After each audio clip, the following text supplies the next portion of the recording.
subscribe to my channel. Oh, hey, did you? Oh, hey, yeah, we're watching a scary video. I hope you guys subscribe. So let's get right into the video.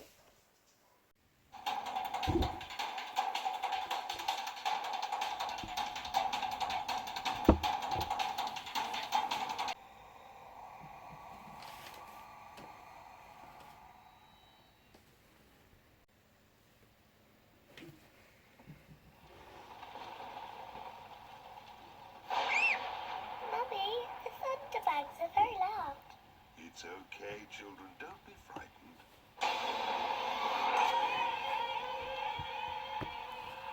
This is the weather forecast. It will rain all day. I know. We can play the rainy day game. What's the rainy day game? I'll show you. Daddy, are you okay?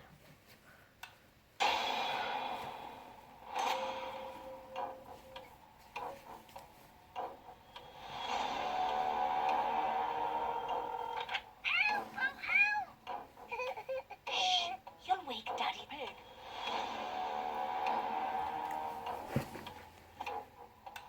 Hello, George.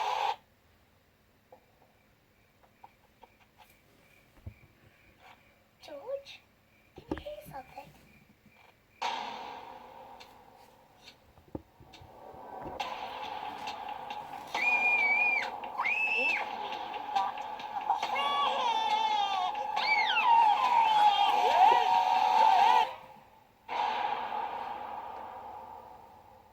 Hello? Ah, there you are, Peppa.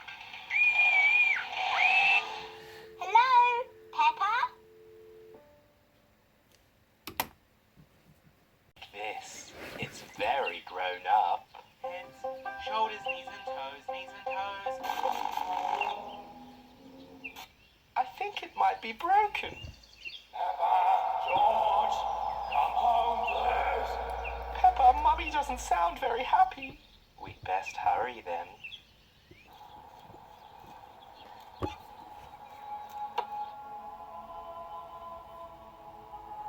Peppa, George, I'm not sure how to tell you this, but Grandpa Pig has passed away.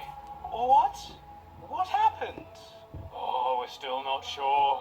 He got into an altercation with Granny Pig, and she was only defending herself. What's an altercation? Okay, but what were they arguing about? Apparently it was over nothing. He just got very angry. Daddy, what are you doing? Let go. Let go of me. Stop. Stop it. Stop it. Oh, Peppa, stop causing trouble. Just let Daddy Pig consume your skin. What? Stop your protesting. We must consume you, darling.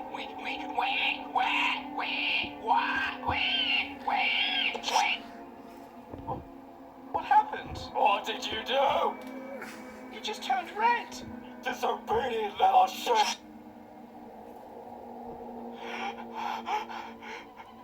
Peppa, what have you done?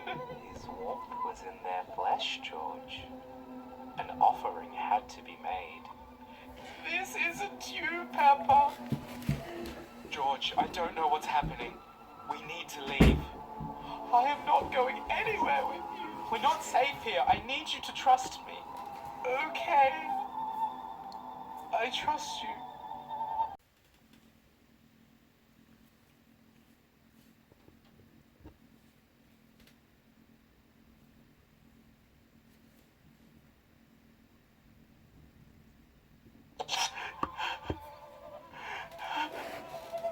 Move faster, George. Peppa, why are you being like this?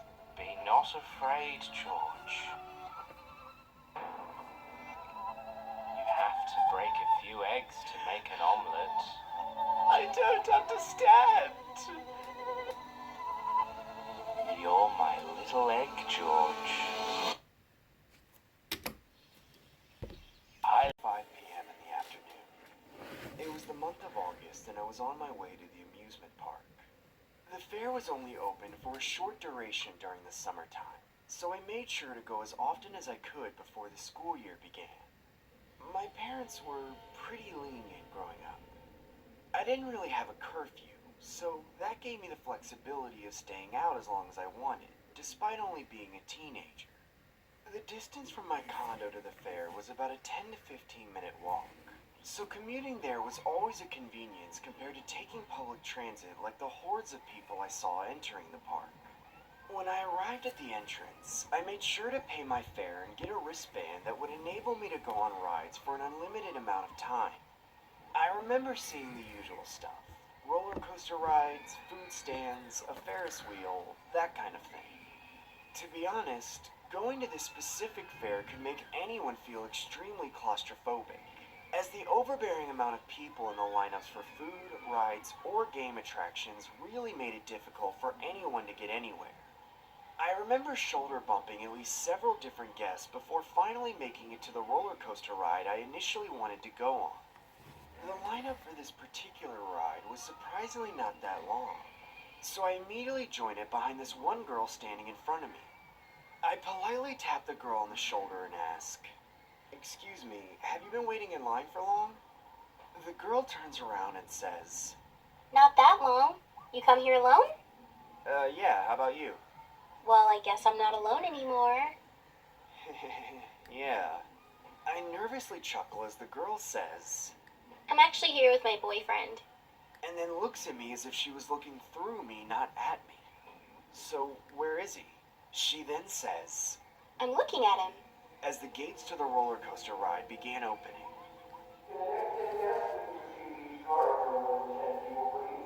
Guests from the lineup began rushing in and filling every cart on a first-come, first-served basis while the girl says, What are you waiting for, babe? Let's go. I began following behind her as we both proceeded to make our way inside one of the carts.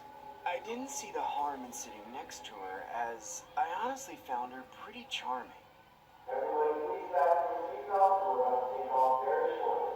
Hey, I'm Rob. What's your name?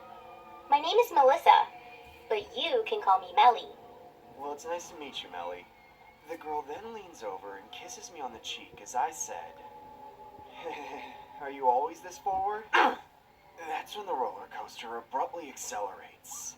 I began to hold on for dear life as the velocity of the ride felt like I was jetting on the highway at a rate of 200 miles an hour.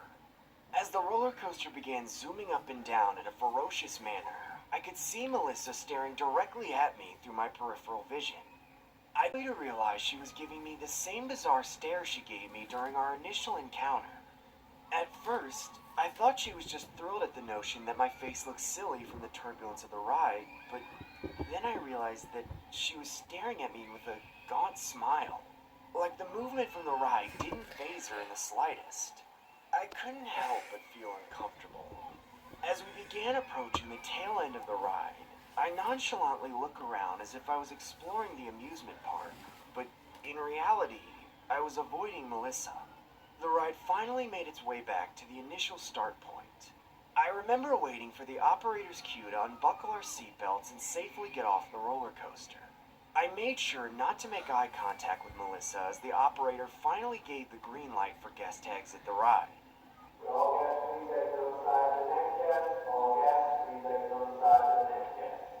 That's when I got off and began speed walking while trying to find a fair game or another ride to go on. I then made my way into the huge Ferris wheel lineup, hoping to masquerade myself within the crowd. A small and soft hand began to firmly grasp onto the gaps of my fingers.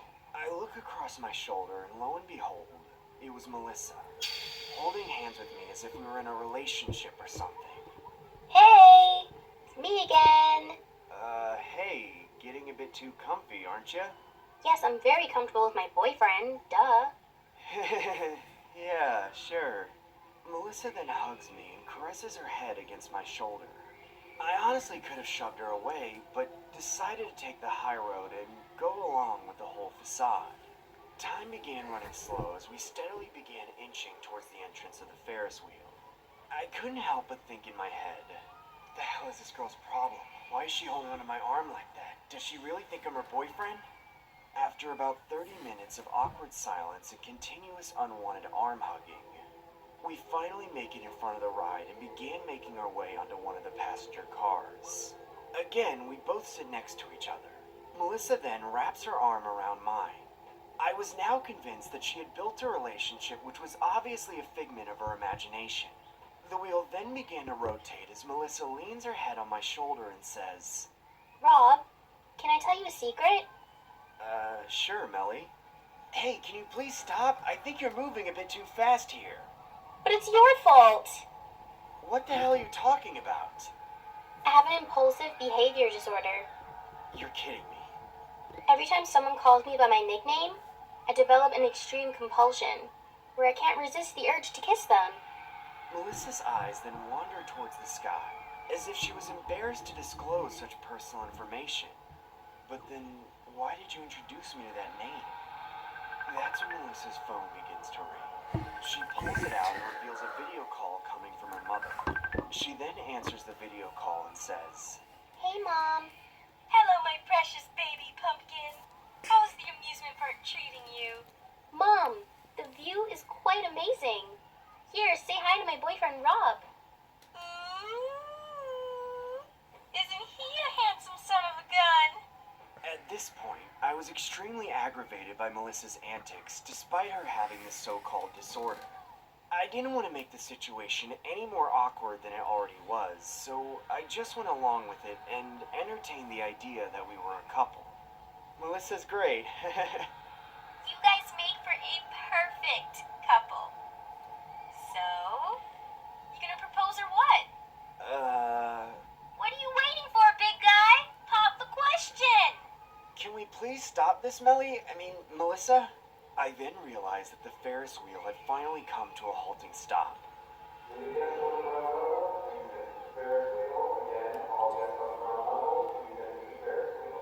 As the operator gave us the green light to abort the Ferris wheel, I used the opportunity to get the hell out of there and speed walk as far away from Melissa and her psychotic mother as possible. Hey, where did my son-in-law go? Rob, where are you going? I want to ride the Ferris wheel again so you can propose. Leave it out or I'm calling the cops! I then turned around and glanced at the Ferris wheel from a distance. I could see Melissa still sitting in the passenger car as the Ferris wheel again began to operate. A feeling of relief flowed through my body. Getting away from that clingy psycho brought me immense satisfaction. I made direct eye contact with her from where I was standing at. What made this all the more disturbing was how emotional I saw her getting. I saw tears profusely run down her face. At this point, I could have bolted the scene and left the fair, but I honestly felt a little guilty.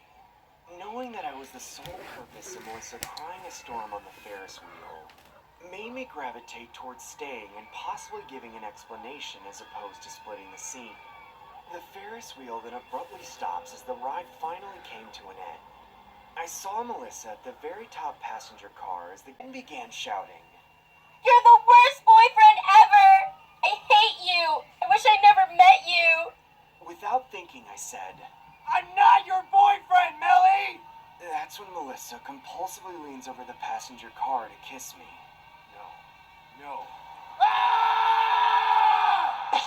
Of trying to run this business anymore. All I do every single day is rot in this dump, waiting for a customer that never comes. My view from my front door is always the same.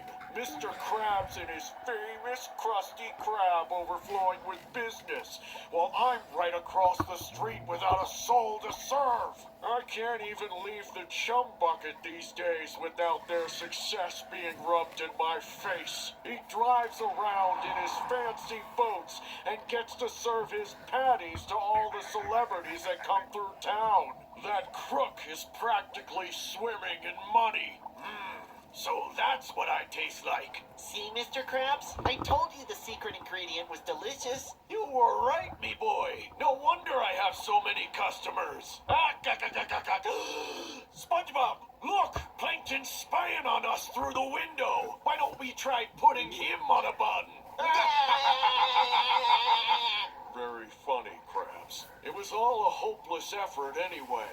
No matter what angle I looked from, what room I snuck into, I was never able to catch them in the act of making the raw patty. Not even Karen was able to compute a way into his secret vault. However, after I discovered that he keeps the secret formula in the safe in his office, I shifted my attention to stealing it directly.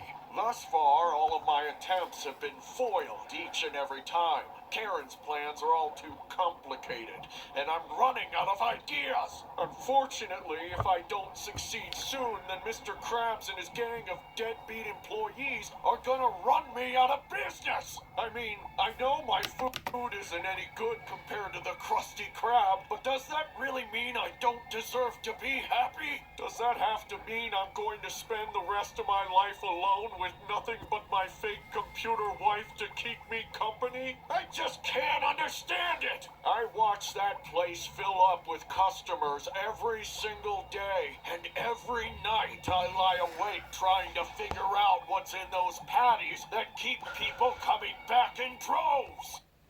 Witness your child transform. Learning to read in just 15 minutes a day. Tonight, I knew it was finally do or die. From my research, I knew that Mr. Krabs disappeared into his basement at 2 o'clock on Sunday morning. So that's when I made my move.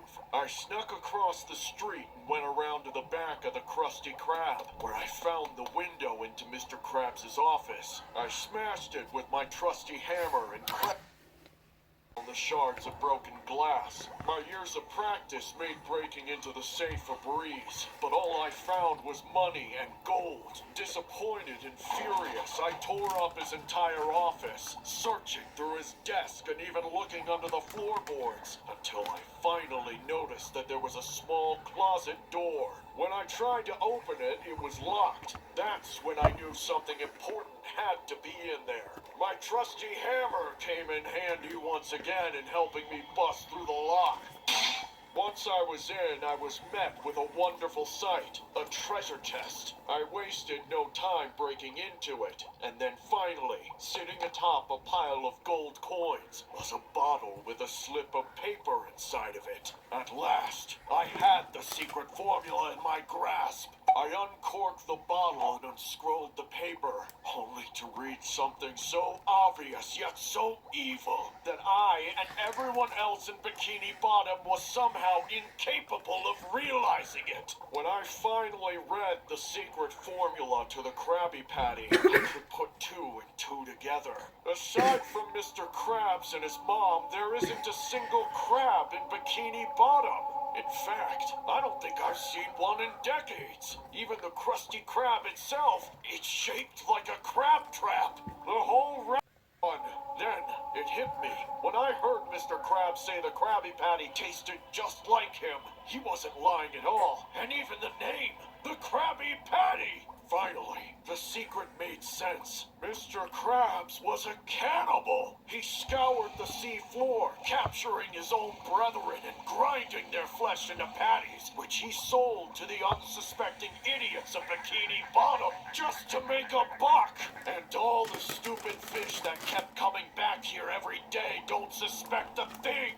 Even if they did, they must think crab meat is so delicious that they wouldn't do a thing about it if they found out. Unfortunately for myself, finding out the truth was the biggest mistake I ever made.